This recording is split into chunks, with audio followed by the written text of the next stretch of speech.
Il a changé de visage et même de nom au fil des années.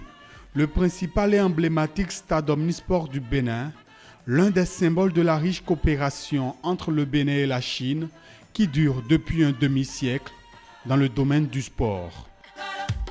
Du stade de l'amitié sino-béninoise, le temple par excellence du football béninois est baptisé depuis le 10 décembre 2015 Stade de l'amitié Général Mathieu Kérékou en hommage à l'homme d'État, le président Mathieu Kérékou.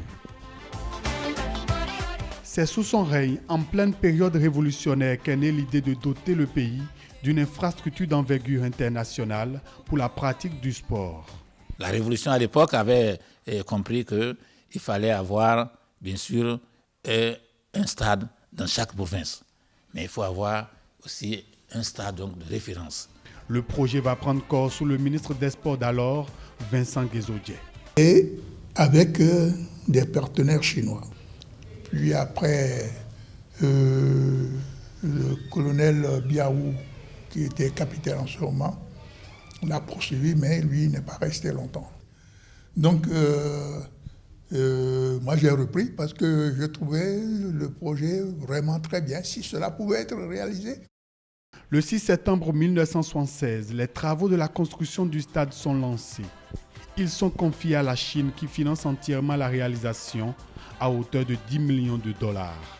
Sur le chantier, 1500 Béninois et plus de 300 Chinois techniciens et ouvriers travaillent pour matérialiser le partenariat entre la Chine et le Bénin.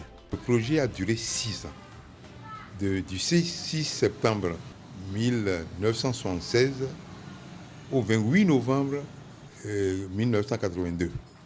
Et ça a coûté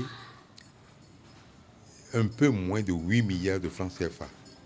Après 6 ans de travaux, l'édifice sorti de terre est simplement magnifique et reflète majestueusement l'amitié qui unit les peuples béninois et chinois. Selon l'histoire, un match de football a eu lieu entre les équipes des deux pays pour l'inaugurer.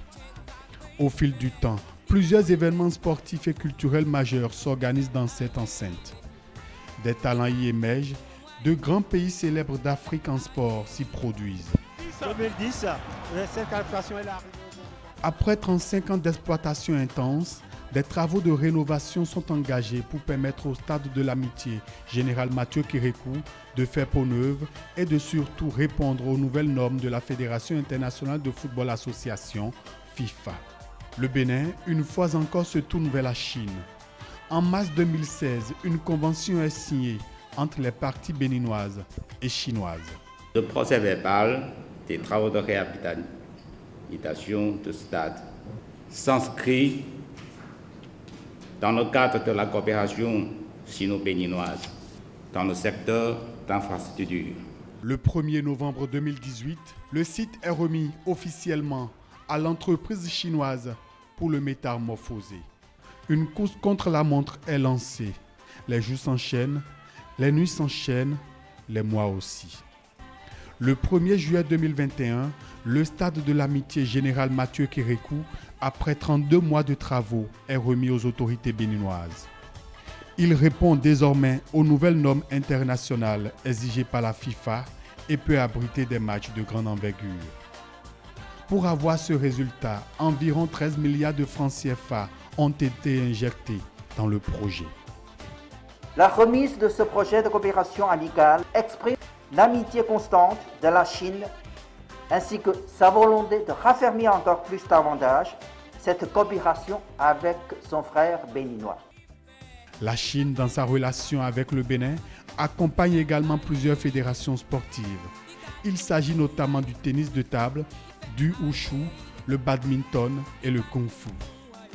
Des bourses de formation en Chine et du matériel sportif sont offerts chaque année pour le développement de ces différentes disciplines. En 2022, la Chine et le Bénin ont célébré le 50e anniversaire de leur coopération. La célébration a eu lieu aussi dans le domaine sportif à travers plusieurs festivals de wushu, de kung-fu, des matchs de tennis de table et de badminton.